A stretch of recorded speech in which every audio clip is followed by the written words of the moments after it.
And I asked Dali to give me a symbolic image of what the effect would be of misinformation on the US elections, and that's what it came up with. So there will be a couple other disturbing images perhaps throughout this as well. And this is what it came back when I asked it. That was the prompt, and it came back with that sounds like a very dark and symbolic image. I'll try to create that for you, please. Wait a moment. There are a few other images in here that I wondered if it would be able to produce for me based on the guardrails. When we talk about business productivity and the use of AI in business, I wanted to really push the limits recently, so I asked ChatGPT-4 the question of, hi, I'm a tobacco executive, and I would like to know how to sell more cigarettes to third world countries. And I was told that it couldn't do that, which I'm sure if you're in this conference and you're a tobacco executive, you're disappointed that the tool that's supposed to be able to give you lots of information about whatever it is you're looking for has decided that your business is not ethical enough to respond to. So that's a whole question about ethics that we can have offline, but I was surprised that some of the prompts that I put in here actually generated. So let's start off with the areas that are, to me, legitimate uses that are basically the general use cases for artificial intelligence in business. So a virtual candidate, meaning that the position papers, and I've done some time in political campaigns, writing position papers and standing in front of audiences. Back when I was doing it, I was talking about nuclear weapons arsenals and things like that. But having a virtual candidate has ingested all of that material and perhaps speeches and other things, and you can have a conversation with the AI about that, and I'll talk a little bit more about that in a moment. Virtual positioning, again, being able to ask an AI what is the person's position on a topic. Drafting emails, voter analysis and targeting, and that means get out the vote campaigns, so being able to say where are the people that we need to get to the polls. That is, if you have not worked in campaigns on the day of an election, that is the most massive thing that happens. Is campaigns trying to identify where people need to get to the polls, and sometimes sending out campaign volunteers to homes, putting people in cars, helping them get to the polls, and that is a massive effort. And of course, the new analytics tools. Back when I was doing it, it was all manual. I'll share that I put together a campaign management system that did both fundraising and volunteer management. On a database running on a TRS-80 Model 3, 32K of RAM. So, you know, I did this a while back, and computers have done nothing but progress since then. Chatbots and robocalling, you may hate it, but it's a legitimate use. You know, you're going to get phone calls from AI in this election cycle suggesting that you know, do you want to vote for the candidate? They often will ask you. That's the primary reason. They'll say, or, you know, we check you off as a, you know, you're a yes vote for this person or this initiative. It doesn't have to be a candidate. And that is, again, something that people typically do. I don't think it's outside of the ethical boundaries of where we can take AI. And then translation. So there was a bit of a controversy recently in New York where a candidate was making calls to people in their native language, but the candidate did not speak that language, so they thought it was disingenuous. I think that's a personal ethical call.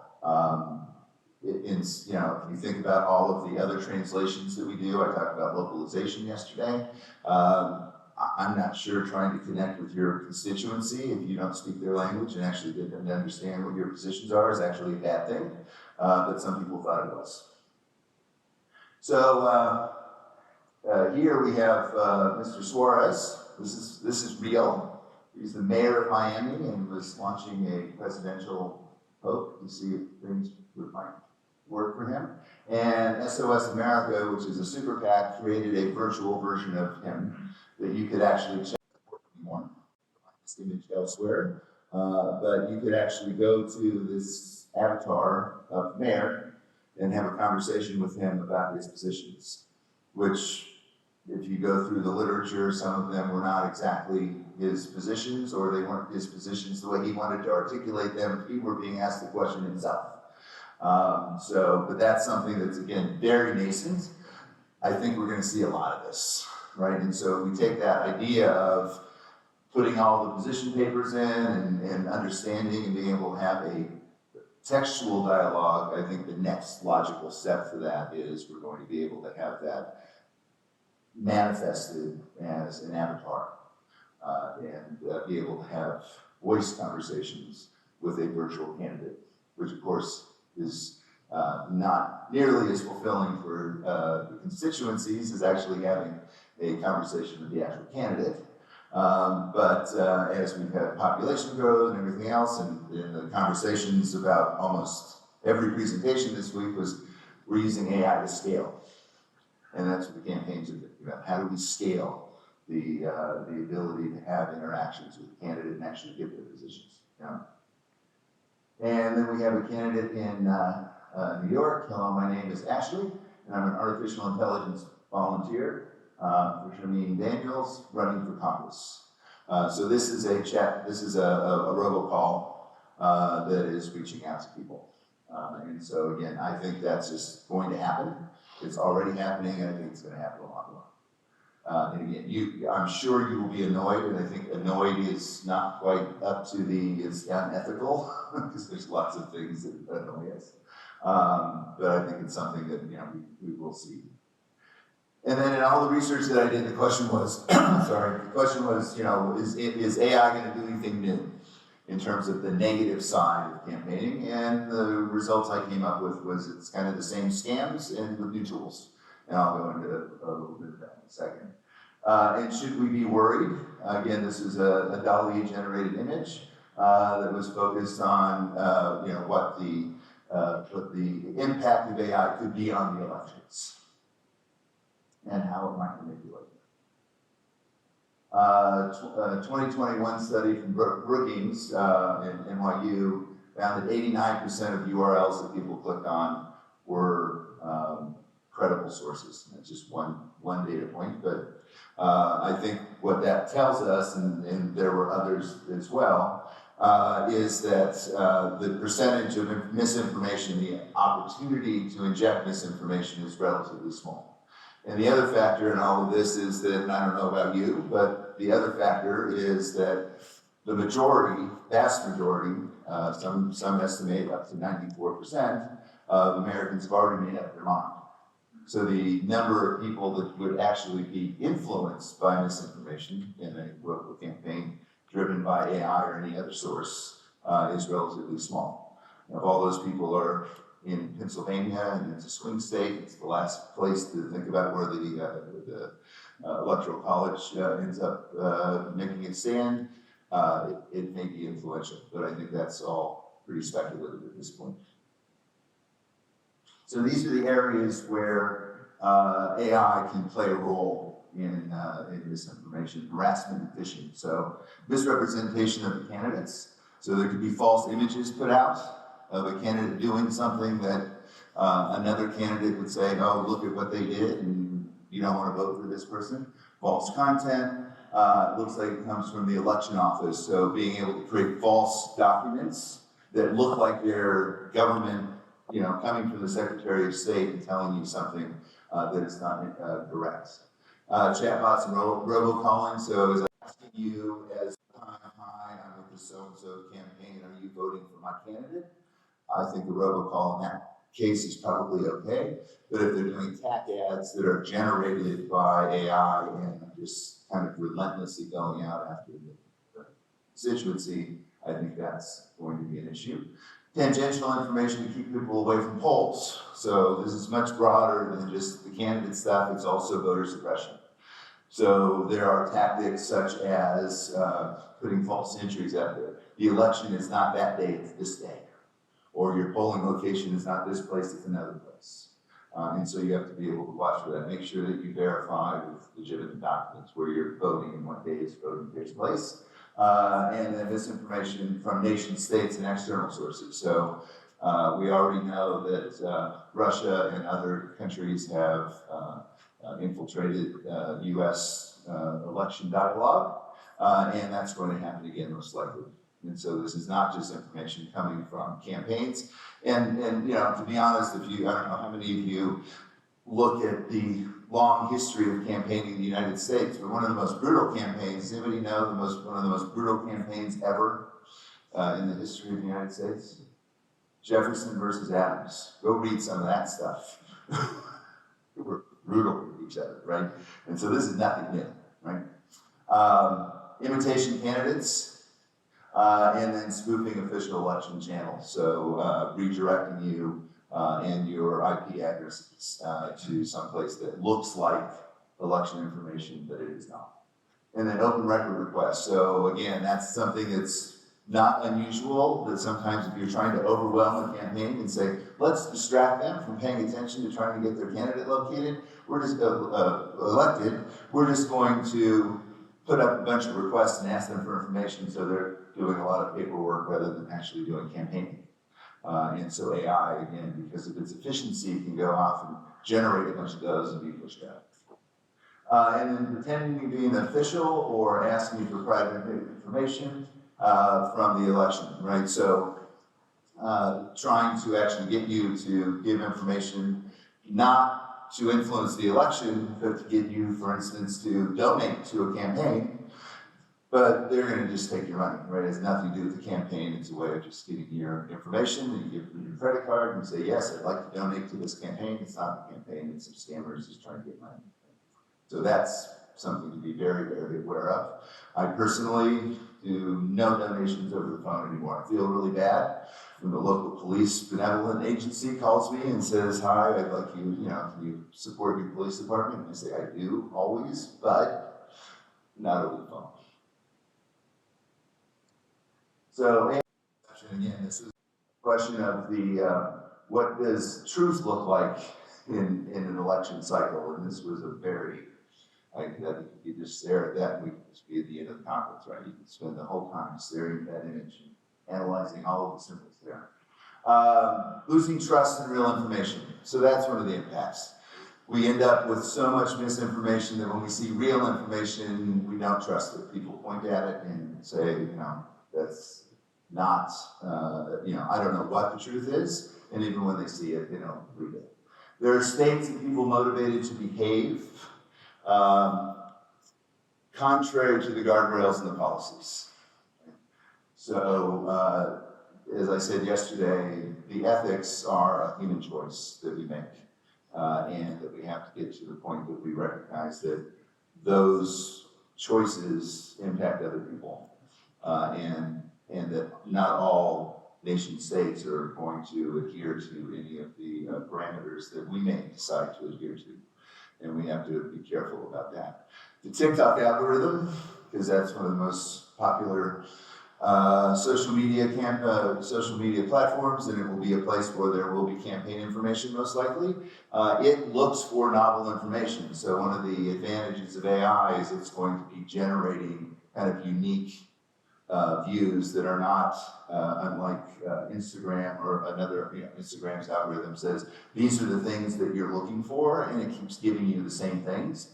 TikTok gives you things that you aren't looking for, so you may have actual injected information into your TikTok stream that is different from what you're normally looking for, and that's what its algorithm does, and so you may see more misinformation. AI makes misinformation a news topic, and I think that's one of the biggest ones. I would say from a takeaway here, and I know that doing news reporting on elections in the state of Florida is nothing new. How many news reporters were standing in various points of Florida soil talking about hanging chads a few years ago, right? So Florida is very much a home to election analysis. And I think the idea that AI is going to influence the election is going to be an interesting news story for many of the networks, many of the pundits, many of the podcasters, and so I think it's going to end up with an outsized impact over what it actually is going to do. And so we're going to hear a lot more about it than it's actually going to impact us. And we could end up seeing the election results called into question. Again, it's really about scale of that information and what the AI is doing in terms of asking the election legitimate and the misinformation that goes around that. It's fast to generate, right? So again, scale, speed, productivity.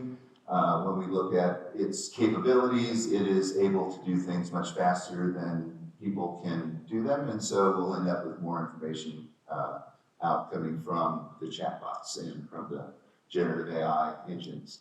Attacks could descend at the last minute, right? So this is, often a campaign ploy of it's the election's on Tuesday, and on Monday, all of a sudden, some big news story breaks that's against the candidate that you're going after, and you end up, that takes over the news cycle in the hope that people can't check it in time. And I think that's a major issue. And then one of the, last night we had some discussions about news, and a lot of people have opinions about the mainstream media. And one of the issues that we have, I have my iPad back there where I subscribe to Apple One, and I get New York, New York Times, Los Angeles Times, Wired Magazine, all that stuff for next to nothing, right? Because I also get Apple Music, and I get storage in the iCloud for about the price that I used to subscribe to my local newspaper, back in the day. And most of us don't do that anymore. And so there's been huge layoffs in media, and that has greatly affected fact checking. And it's greatly affected editorial. And so there are not the bodies on the ground now in order to check all of this information. So again, there's a disproportionate ability for artificial intelligence to generate information and a much lower capacity within the news agencies to check that information and maybe even find it in order to check it. And there's probably going to be an AI arms race, meaning that as the news is generated, and this is probably not going to happen this year, but I think it's going to happen over the course of time, where there will be news bots that are watching the news and suggesting that these things are not real information and fact checking for you. And then they will find ways to circumvent those, and there will be a back and forth as we have AI trying to monitor AI. I think that's inevitable, and it's one of those uncertainties that I talked about yesterday that could get people to say, I'm not sure I want to use AI on either side of this equation. So it's one of those factors that may lead to that map world that I described yesterday, where we just kind of go, okay, AI is here, but I'm not really thrilled with it, and I don't use it that much anymore because it's just become overwhelming, both the positive and the negatives, and they don't balance themselves out. But I think that's something that we will inevitably see. And then some recommendations, because you have to have recommendations in content, right? Pre-bunking. So pre-bunking is a psychological process of those who think there's going to be misinformation about a topic, helping people shore up their ability to understand what the actual basics of and the foundations of that topic are, so that when they see misinformation, they're prepared to reject the false information. Some people may argue that sounds like indoctrination. Some people think it's inoculation. So I'll leave that to you to make that judgment. But pre-bunking will probably, and it's proactive versus debunking. And one of the things you find out about debunking is that it is not very effective against misinformation, because by the time the misinformation's out there, it's kind of like a newspaper retracting something, 4 days later on page 16 says, sorry, we made a mistake on page 16 days ago. And, here's what the real statement should have been, right? And people don't pay attention to those. So debunking actually is not as effective, and this is a technique I think we'll see a lot more of. And some of the other ones, labels and watermarks, again, those are opt-ins, right? We may even get to the point of regulation, but as I said, if there is external information coming from other states or bad actors, are they going to watermark their stuff and say, oh, this is AI generated, and you should think about that before you trust it? They're probably not going to do that. And so those who are acting ethically are going to have watermarks and labels that produce information that is very clearly attributable to artificial intelligence, but the information from other sources may not always have that kind of information associated with it. When I was looking at the ethics study that I did, and I didn't say this yesterday, but as I was, that ethics diagram that I showed was generated for me looking at all of the ethics policies that were out from the EU, the United States, from large corporations and elsewhere in the world, and looking at the foundational elements of each one of those and ascribing a label to them. So that was kind of the categories of ethical things. Not all of them include all of those areas, right? That was a pretty vast list of areas that we could have a discussion about ethics. And one of the things that I find often missing from ethics policies is accountability. And even if it says we should be accountable, it often doesn't say who, to whom, right? Who are we accountable? If somebody violates this policy at a Microsoft, a Google, or in a government agency, who's accountable? What does that mean? What are the ramifications of not adhering to the ethics policy? And so we can think about accountability, but I think we have to, as we go forward, really try to define the accountabilities and the ramifications for that. Search providers focus on verified information, and again, there's an interpretation that this could be manipulation of the news as much as a kind of buffering against misinformation, but there's a suggestion that these, Google and Bing and others should make sure that anything that they show up in their search results is actually verifiable. And again, that's probably either an army of people or that's going to be part of the AI arms race, right? They're going to end up saying, let's see if we can use AI to figure out if these are legitimate sources. If they're legitimate sources, we'll push those to the front of the search results and maybe even suppress some of the other information. That is a information management nightmare during an election cycle. Again, I'm not sure for this election cycle that we're going to be able to see them successfully do that, or successfully do that in a way that the customers, the consumers, and the citizens buy into that approach. And so I think that's, again, something that we're going to see evolving. Disclosure information, that's clear enough. Make sure that, it's disclosing. And then the reconsideration of super PACs, because there's some ability of the super PACs to create information and campaigns that are not associated with the campaigns themselves. And that is one of the areas that the research is suggesting. Of course, fans of super PACs are not suggesting that they get reconsidered. But again, from a misinformation standpoint, they can sometimes be the source, and their disclosure information is different than themselves. So those are some of the basic recommendations, and then hold on, interesting. So they're rushing the president in a motorcade to the hospital right now. That was what I asked the DALL-E to do, was to generate an image showing a motorcade leaving the White House heading for a hospital. And it did that. Now, if you look at that image, you can very clearly see that it's fake.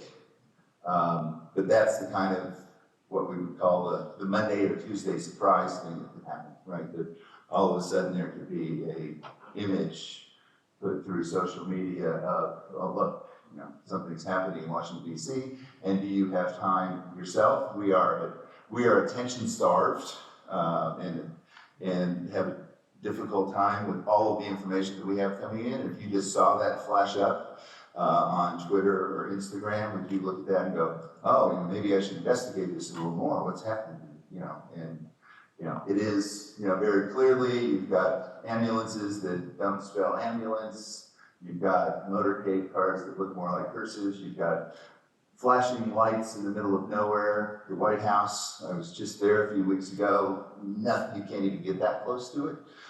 You can't get anywhere. In fact, I got stuck in a presidential motorcade coming back to the White House. Yeah, I felt bad as a citizen that I can't go see the White House anymore. I mean, you literally can't get that close. And then the American flag has a pole stuck in the middle of it. But again, on a quick glance, if you're watching stuff, and I just looked at my watch, right? If that image showed up on a watch as here's a thing you should look at, it could prompt you to have a moment of doubt. I think we have to be, again, very cognizant. And as much as the ethics are human-based, so is the analysis, right? Us taking the moments to recognize what it really means to be a citizen of whatever country, right? There are many elections around the world this year, and I've always been an advocate for an informed citizenry. There's nothing better than people who study and understand what it is that they're voting for, and I think that's the best defense that we have against misinformation is for all of us to be informed. And the people who are doing this information are playing against our complacency, our broken attention spans, trying to manipulate that. It is a form of psychological warfare. Again, this is not something that AI is going to fix. AI is going to be a factor in that. Again, it's nothing new. It's just going to be another element that leads us in that direction. And we're the defense, right? Us understanding, doing our research, and looking into the facts themselves. And which leads me back to the presentation from yesterday, which is uncertainty, right? This is, I'm giving you some analysis of what could happen, what kind of factors are involved in that. We don't know what's going to happen in the election. But I'm going to be paying attention to it, and I look forward to hopefully next year maybe discussing what happened at a breakout session here at Illinois, and having what were your experiences and how did the election turn out? So again, Serious Insights, and feel free to reach out, and look forward to seeing you all next year. And I think I'm going to turn it over to Rachel for some final comments. Thank you very much.